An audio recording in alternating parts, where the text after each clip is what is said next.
O lugar que é bom pra mim é onde eu quiser estar. A estrela ainda brilha, ela é quem vai me guiar. Ser guerreira é minha sina, batalhando pra vencer. Tenho voz pra ser ouvida, tenho sonhos pra viver. Não vão mais conseguir me anular, me calar. Ninguém vai me impedir de cantar e lutar.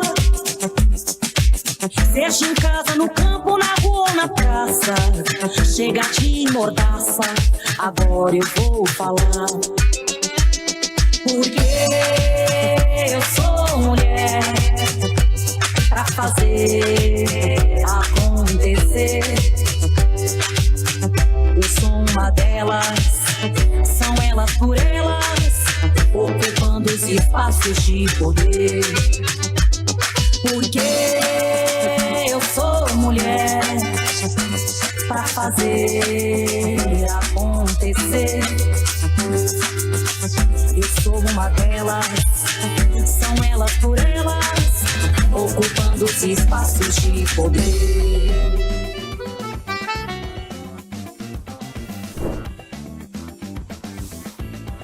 Na aula de hoje vamos falar sobre o 2 de julho e as mulheres na luta pela independência da Bahia. Olá, meu nome é Karine Teixeira Damasceno, eu sou pós-doutoranda da Pontifícia Universidade Católica do Rio de Janeiro, a PUC-Rio, com doutorado na Universidade Federal da Bahia, UFBA, e na aula de hoje nós vamos tratar, né, do tema Mulheres na luta pela independência do Brasil na Bahia. Mas eu preciso informar, desde já, que para essa aula eu pensei em fazer algo diferente do que costumamos ver ao tratar desse tema, né, a independência da Bahia. Então, não pretendo enfatizar o duelo, o confronto em si, né, mas, como o título já anuncia, evidenciar a atuação das mulheres. Então, é importante que vocês saibam que a guerra, na independência da Bahia, a guerra que resultou na independência da Bahia, aconteceu entre fevereiro de 1822 e foi até 2 de julho de 1823. Ou seja, o confronto, né, entre o Exército de Libertação e as tropas portuguesas duraram em torno de 1 ano e 5 meses.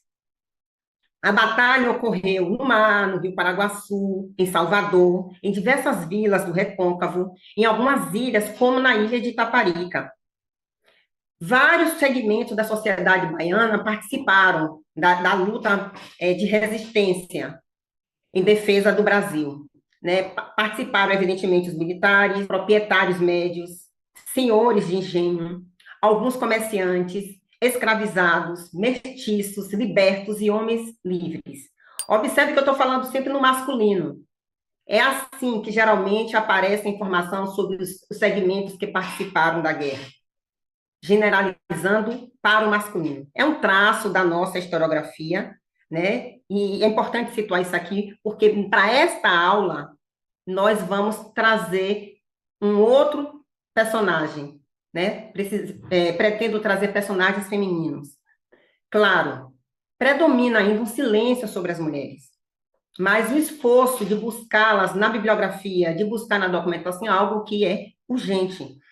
E eu resolvi trazer 3 mulheres em especial, que já deve ser, que são conhecidas do grande público, mas vale a pena falar um pouco delas aqui, mais rapidamente. Eu quero trazer Madre Joana de Angélica de Jesus, que fora assassinada pelo exército português ao tentar impedir que entrasse no convento Nossa Senhora da Conceição da Lapa, em Salvador.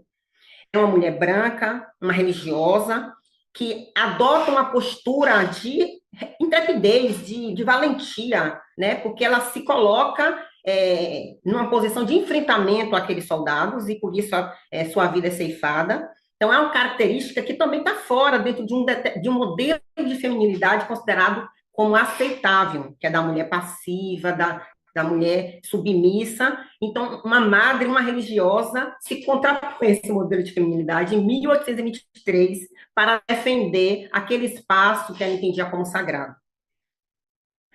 Sabemos pouco também sobre Madre Joana de Angélica, embora ela seja muito citada pela bibliografia, mas ainda carecemos de muitos estudos sobre essa personagem. A outra mulher que eu quero trazer, essa é bem mais conhecida, muito mais falada, que é Maria Quitéria de Jesus, ou o Soldado Medeiros, como ficou posteriormente conhecida. Maria Quitéria de Jesus era moradora da freguesia de São José das Itapororocas, atual distrito de Maria Quitéria, pertencente à Feira de Santana. Na época da independência da Bahia, ela tinha 30 anos, era solteira, e fugira de casa com a ajuda de sua irmã para se juntar ao Exército de Libertação. O que é interessante, Maria Quitéria é uma figura muito, muito interessante, né? Porque, primeiro, é uma mulher, filha de pai português, a mãe não tem informações, nas leituras que fiz, não vi informações precisas sobre a mãe de Maria Quitéria, mas a sua representação visual não é exatamente de uma mulher branca.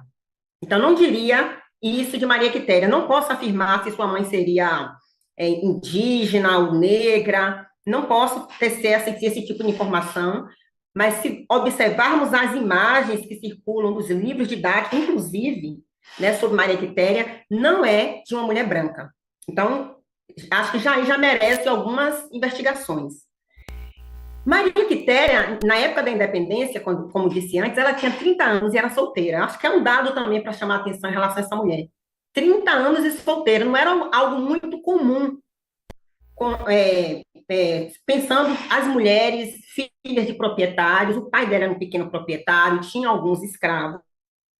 Então, ela estaria dentro de um formato de família que talvez aos 30 anos ela já fosse casada, mas ela era solteira. Era solteira, filha mais velha, então ela assumia tarefas próprias de uma filha mais velha, embora seu pai, né, tivesse já um segundo casamento. Ela também gostava de atirar de armas, tinha essa habilidade, esse interesse e habilidade. E além de falar de Maria Quitéria como uma figura interessante, é preciso chamar a atenção que Maria Quitéria compartilha, ela tem notícia, ela fica sabendo, né, que seu pai, né, na verdade, é solicitado a seu pai, assim como a outros proprietários, que disponibilizem escravizados, ou que o mesmo filho fosse contribuir junto com o Exército de Libertação. E o pai dela não... Primeiro, ele afirma que não tem um filho em idade para ir, o filho dele é o filho caçula, e não tinha idade ainda para lutar, e entre os seus escravos, ele não disponibiliza nenhum deles, dos poucos escravos que tinha, nenhum deles para lutar na guerra. Maria Quitéria fica sabendo desse diálogo, dessa demanda, né, do Exército de Libertação, e ela compartilha com a irmã seu desejo de lutar. E a irmã a apoia na decisão de fugir de casa e se juntar ao Exército de Libertação. Como assim? A irmã cede roupas do marido e certamente, né, se alia à irmã no sentido de viabilizar que ela possa desaparecer, né, digamos assim, do ambiente familiar para se juntar com o exército. Então, assim, Maria Quitéria é uma mulher que decidiu lutar na guerra, sim. Só que existem outras formas de colaboração com o Exército de Libertação. E aí eu estou chamando a atenção para a irmã de Maria Quitéria, que muito provavelmente foi fundamental para que ela tomasse essa decisão e fosse bem-sucedida. Maria Quitéria se junta ao Exército, assume postura de uma posição de liderança, é reconhecida por isso. Depois, em algum momento, ao longo do período de 8 meses, em que ela está junto com soldados lutando, enfrentando as tropas portuguesas, em algum momento desse período ela é descoberta, e ainda assim ela continua compondo o exército, né? Ao fim da guerra, e com a vitória das tropas de libertação, do Exército de Libertação, ela chega a ser levada à corte e sendo condecorada pelo imperador. Então, assim, é uma mulher realmente que tem uma participação notória, né, notável, e que obtém reconhecimento, mesmo estando dentro do universo considerado como universo próprio para os homens. É impossível não falar de Maria Quitéria com empolgação, porque realmente é uma mulher que desperta muitas, enfim, muitas emoções, muita curiosidade, inquietação também, porque não sabemos maiores detalhes sobre sua vida a partir daí. A outra mulher que eu quero trazer para essa conversa, não é menos interessante, trata-se de Maria Filipa de Oliveira. Ultimamente, tem o interesse sobre Maria Filipa tem sido muito forte, né? Ela foi, segundo a memória popular, ela era uma mulher negra, descendente de sudaneses, nascida e criada na ilha de Taparica, mais precisamente no antigo arraial de Ponta das Baleias. Segundo a memória popular, era maristeira, pescadora de baleias, ganhadeira, adepta do candomblé e capoeirista. Provavelmente teria nascido entre 1799, isso quer dizer que ela teria entre 23 e 24 anos na época da independência. Por que Maria Filipa de Oliveira? Eu gosto de repetir o sobrenome dela, porque considerando que era uma mulher negra, descendente de sudaneses e, portanto, descendente de escravos, não é muito comum você encontrar o sobrenome dessas personagens. Maria Filipa de Oliveira, uma mulher que tinha nome e sobrenome. Então, por que ela também chama tanta atenção? Não só por esse perfil já descrito por mim. Então, assim, Maria Filipa de Oliveira chama muita atenção, não só pelo que já descrevi, o que não é pouca coisa, mas é porque ela, segundo a memória popular, ela teria liderado um grupo de 40 mulheres, de 40 guerreiras, 40 mulheres que se dispuseram a lutar em defesa do Brasil. Seriam as que cumpriam o papel de sentinelas dentro daquela guerra. Isto é, elas ficariam observando nas praias, matas, caminhos, dia e noite, para ver se os soldados portugueses se aproximavam ou não de Taparica, que era uma região estratégica. Então, a tarefa dessas mulheres era muito importante para que os soldados portugueses não conseguissem ter acesso a mantimentos, né? Porque essa é uma das vias de acesso a mantimentos que pudesse continuar sustentando os portugueses. E essas mulheres conseguiram impedir que esses soldados, né, tivessem acesso à ilha de Taparica. Há memórias também de que elas teriam, inclusive, sob a liderança de Maria Filipa, entrado em confronto direto com esses soldados. Né? Então, enfim, são várias narrativas em torno desse encontro, desse papel desempenhado por essas mulheres, e eu quero chamar a atenção, né? É preciso investigar melhor como foi esse processo de defesa e de confronto com esses portugueses, mas o que eu quero chamar a atenção é que, se por um lado nós temos Maria Filipa como uma liderança feminina, nós também temos essas 40 mulheres que só puderam ser lideradas por Maria Filipa porque antes disso, elas decidiram somar para a defesa de Itaparica. Então, esse tipo de participação também precisa ser considerado, porque os nomes dessas mulheres é ainda totalmente desconhecido. E assim como elas, outras tantas em outros espaços da Bahia certamente estiveram no fronte de batalha, ou não necessariamente no fronte, mas de alguma forma contribuíram para que o Exército de Libertação conseguisse ser bem-sucedido durante a Guerra de Independência. Então é isso, a participação das mulheres na Guerra pela Independência, ela foi diversa, e elas foram muitas, né? Estiveram muitas delas no fronte de batalha, né? No campo de batalha, mas também elas atuaram de outras formas. E só para citar aqui, mais uma forma de considerarmos a participação das mulheres, por exemplo, no âmbito de fazer circular as informações. Né? As mulheres, elas tinham mais acesso do que qualquer escravizado, liberto ou nascido livre, ao âmbito do privado das casas senhoriais. Elas tinham acesso a informações porque elas estavam lá estavam dentro desses espaços, realizando trabalhos domésticos, mas elas também eram aquelas que iam para o mundo da rua se comunicavam com outros sujeitos sociais, com outras mulheres. Então, elas, por exemplo, poderiam saber sobre o receio dos proprietários de enviar escravizados para a guerra. O que preocupavam esses homens diante dessa solicitação do Exército de Libertação?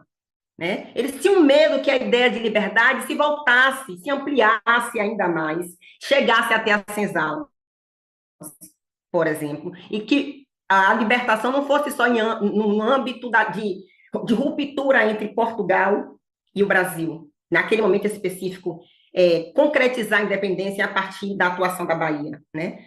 Eles tinham medo que os escravizados quisessem que a liberdade se estendesse a eles também. Então, assim, esse tipo de preocupação esse tipo de conversa é algo que só as mulheres, ou principalmente as mulheres negras escravizadas, né, tinham acesso, e elas, portanto, eram fundamentais para fazer as informações circular, as estratégias circularem, as resistências e o que eles pensavam sobre os escravizados na guerra e também sobre o modo com o qual pretendiam se organizar para enfrentar os portugueses. E, evidentemente, assim como outros sujeitos sociais, né, proprietários, né, elas também, muitas delas também, fizeram a opção de tentar fugir e se afastar daquele confronto mais direto. E isso também precisa ser investigado. Né? Nós precisamos saber de que forma as mulheres contribuíram e como aquele confronto, aquela guerra, mas falando melhor, como a guerra da independência repercutiu na vida das mulheres escravizadas, libertas e livres da Bahia entre 1823 e em 1823, entre 1822 e 1823. Quando os especialistas, e são muitos, né, são indagados sobre o silêncio a respeito das mulheres, né, eles e elas geralmente informam que existe um silêncio na documentação sobre as mulheres. Praticamente elas não são mencionadas. E aí é importante lembrar que trata-se de documentos que foram escritos principalmente por homens, autoridades coloniais, imperiais, religiosos, militares. Então, assim, não é uma documentação escrita pelas mulheres. E eu acho que esse é um argumento que me convence, mas é preciso chamar atenção para uma outra questão. A documentação ela não fala por si só. Então, algumas perguntas precisam ser feitas para que possamos obter certas respostas. E eu desconfio que muitos dos nossos colegas, né, não tenham feito perguntas sobre elas. Né? Até porque isso é algo que apenas mais recentemente estamos vendo na produção historiográfica de maneira geral. Então, acho que nós precisamos revisitar ainda essa documentação, voltar a essa documentação já analisada, buscando saber sobre elas, e, inclusive, problematizando o silêncio dessas fontes sobre as mulheres. E, claro, no sentido de superar esse silêncio, acho que também precisamos fazer o que N. Cleide Vasconcelos Farias fez em seu trabalho acadêmico. Ela lançou mão da memória, que é uma forma de tentar remontar esse passado a partir da memória popular. Porque, diferente dos livros de história, a memória, os populares, não esqueceram, por exemplo, de Maria Filipa. A sua memória, a lembrança de seus feitos, eles continuaram nos relatos, nas canções, nas histórias desses contemporâneos ao longo do século XIX, chegando ao século XX e o século XXI. E outra coisa também que eu acho fundamental é a gente realmente fazer investimento da interdisciplinaridade para tentar reconstituir esse passado, lançar a mão da literatura, lançar a mão das artes de uma maneira geral, história, geografia, antropologia, enfim. As mais diferentes áreas precisam ser acionadas para que possamos acessar esse passado. Agora, sim, não dá para também ficar fazendo essa conversa e naturalizar as indagações que nós temos feito mais recentemente sobre as mulheres. Como eu disse antes, até bem pouco tempo, essas perguntas também não eram feitas em outro âmbito. E o que é que mudou? Porque, né, temos percebido um aumento do interesse sobre as mulheres negras, em especial. Né? A que podemos atribuir isso? E aí eu tenho que trazer para o nosso tempo mais recente, né? Para a história mais recente. E lembrar da primeira Marcha Nacional de Mulheres Negras, ocorrida em 18 de novembro de 2015. Essa marcha foi deliberada no Encontro Internacional de Mulheres, uma reunião internacional de mulheres, em 2011, começou a ser construída em 2013, e ao longo de todo esse processo, até o dia de hoje, eu posso afirmar que nós estamos vivenciando um legado, onde as demandas das mulheres são colocadas mais, das mulheres negras, são colocadas mais em evidência, cada vez mais tem havido um interesse em saber o ponto de vista das mulheres negras de uma maneira especial. E aí eu não tenho como não lembrar daquela ideia de Angela Davis, quando ela diz que quando as mulheres negras se movimentam, toda a estrutura da sociedade se movimenta com ela, porque tudo se estabiliza a partir da base da pirâmide social, onde se encontram as mulheres negras.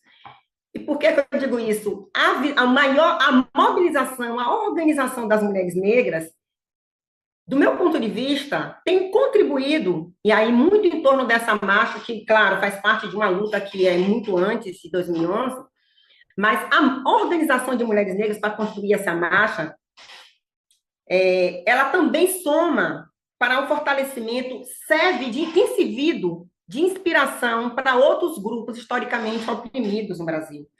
E aí, como não lembrar da organização das pessoas LGBTQIAP+, né? Que estamos vivendo nos últimos, sei lá, 10, 15 anos, um período de muito mais visibilidade desse grupo. E aí, é importante dizer que dentro desse grupo nós temos mulheres, as mulheres lésbicas, as mulheres trans, as bissexuais, mas o grupo é muito mais complexo do que apenas as mulheres. E esse grupo tem tido uma visibilidade muito maior do que tinha antes. Eu acho que isso tem a ver com essa conjuntura construída por todas nós, por todas nós. Como não lembrar da primeira Marcha Nacional de Mulheres Indígenas, ocorrida em Brasília em 2019? Evidentemente que as mulheres indígenas estão aí fazendo a resistência desde sempre na história do Brasil, e temos acesso a poucas, nós temos ficado sabendo, o acesso à informação de como elas têm se mobilizado tem chegado muito pouco ainda para o grande público. Mas eu não posso perder de vista que, ao fazer uma primeira Marcha Nacional de 2019, de alguma forma, elas estão, sim, dialogando com o processo construído pelas mulheres negras anteriormente, e, é importante dizer, as mulheres indígenas foram aliadas desse universo muito diverso de negras que marcharam em Brasília em 2015. Eu estou citando só alguns exemplos, mas, assim, é preciso falar que essa mobilização toda tem resultado em conquistas. E aí eu quero lembrar da Lei do Feminicídio, né, de 2015, que é uma conquista que está dentro do processo de construção dessa marcha, e lembrar da Lei de Igualdade Salarial de 2023, né, que também faz parte de uma pauta antiga do movimento de mulheres, que apenas em 2023 foi sancionada, né, foi aprovada e sancionada pelo presidente Lula. E para finalizar essa conversa, eu não posso deixar de registrar que, ao mesmo tempo que, se por um lado a sociedade brasileira tem avançado no sentido de respeitar a humanidade das mulheres negras, das mulheres de uma maneira geral, grupos racistas e misóginos, né, estão se reconstruindo no sentido de inovar na construção de maneiras para continuar oprimindo as mulheres, né? Haja vista o PL 1904 de 2024, o PL do estuprador, né? Que tem como objetivo aumentar a pena das meninas e mulheres vítimas de estupros que fazem aborto depois de 22 semanas de gestação, inclusive com pena maior do que os estupradores. Então, eu não tenho nenhuma dúvida de que neste ano, neste 2 de julho de 2024, as mulheres e muitos homens que se respeitam vão participar dos festejos cívicos, né, da festa cívica que acontece em Salvador, em Cachoeira, e vão levar o seu protesto, sua indignação em relação a esse PL para as ruas, né? Porque o 2 de julho é também um dia de protesto. E viva a independência da Bahia no Brasil. Viva as mulheres negras. Na aula de hoje, aprendemos sobre o 2 de julho e a luta das mulheres pela independência da Bahia. Continue ligada no TV Elas por Elas.